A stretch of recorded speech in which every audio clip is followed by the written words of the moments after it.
Hello and welcome to the WIHS Journal, Public Affairs from 104.9. I'm Paul Kretschmer. On today's broadcast, we're going to be discussing the concept of a gift of college. That's an organization encouraging people to save money to send their children to college and not rack up major student loan debts. Here's my guest on today's broadcast. My name is Wayne Weber, and I am the founder and CEO of giftofcollege.com.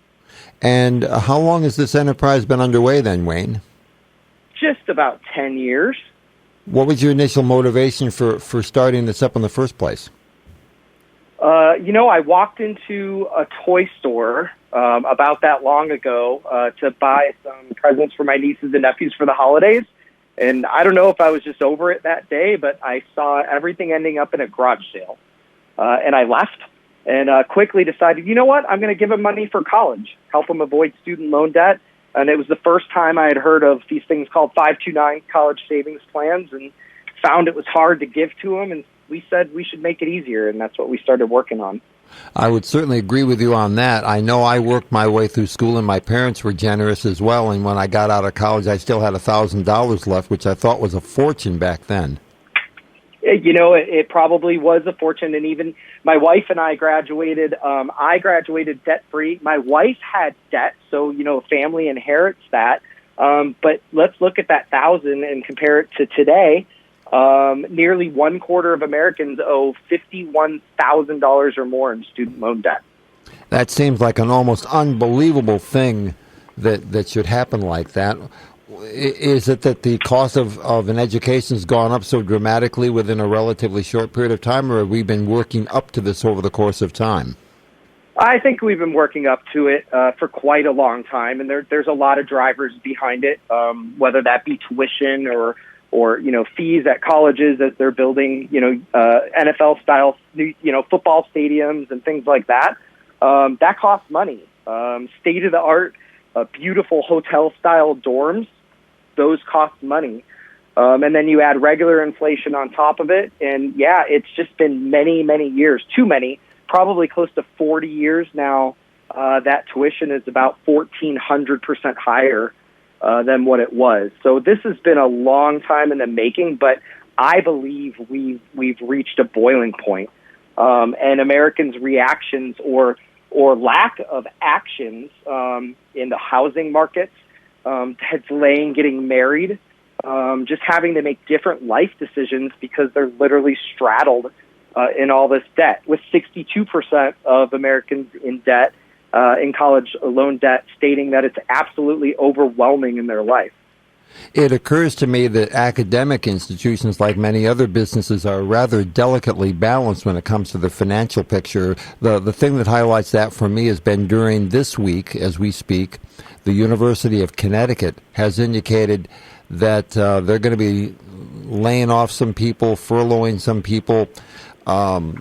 People who are on short-term contracts, they won't be renewed, and they're looking to the state of Connecticut for additional revenue in order to balance their books. And that's with a relatively decent-sized tuition payment that all the students there have to make as well.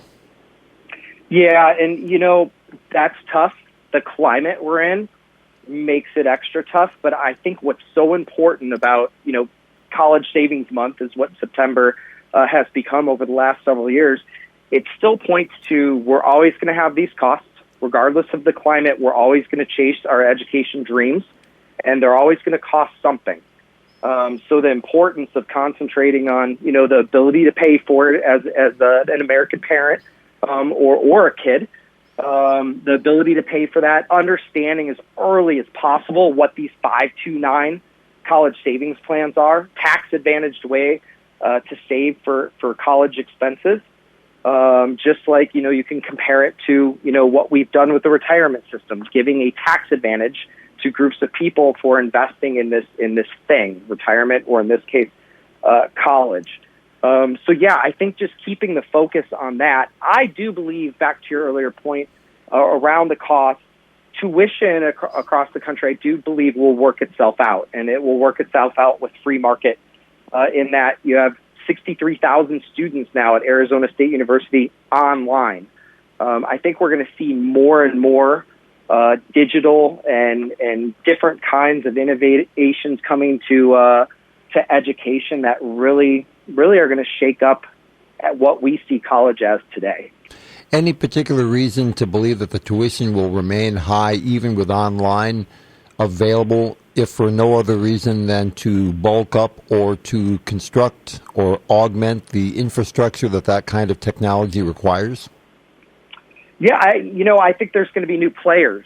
So you're right in that if you're a university that has built all this infrastructure and cost, you may look to try and get the cost of a quality digital education close to, maybe that cost being on campus. But the reality of it is there are more and more options every single day to pursue a quality higher learning experience, not on campus. So that's the thing. Yeah, it could try to get to that level, but would you pay to either yourself go or send your child off to, a $70,000 a year experiment if they're learning from their home? I just don't see that. I think that technology and our climate is accelerating a disruption of higher learning. I first became aware of the 529 program when my own son, who is now in his early 30s, was getting ready, along with his parents, a number of years ago, and we saw that was available. My wife informed me at the time of that, and then she and I did some study at that time and got some assistance from people who were more knowledgeable than ourselves at that point in our lives. And it seemed to make quite a difference for us. Plus, we were in perhaps somewhat better financial circumstances than some people were. But it makes me shiver when I think back to my own tuition at Iowa State University in the 1970s compared to what people are paying for now. As you pointed out very correctly at the top of our conversation, it's really gotten to a tipping point where we have to do something because we can no longer, as the phrase goes, kick that can down the road anymore. You can't, and you have to do something. And I've said this many times. We're literally bearing our American children in debt to pursue higher education in America. That should not be the case. That is not okay at all. And kicking it down the road further, this is already a multi-generational economic crisis. $85 billion of student loan debt is owed by people over the age of 60. So we can't really kick this down the road too far. What needs to happen is there needs to become increased awareness of 529 college savings plans. Employers really need to get involved in college savings, student loan help as a benefit, an employee benefit. And we need to work really hard to get employers a tax advantage, much like they get for 401k in contributing to an employee's retirement. We need tax advantages for employers to once, introduce the 529 plan. The majority of Americans don't know what one is. 2, seed one, and 3, do matching contributions just like they do with retirement. That's going to be the key to this. 529 is truly the most important piece of the formula.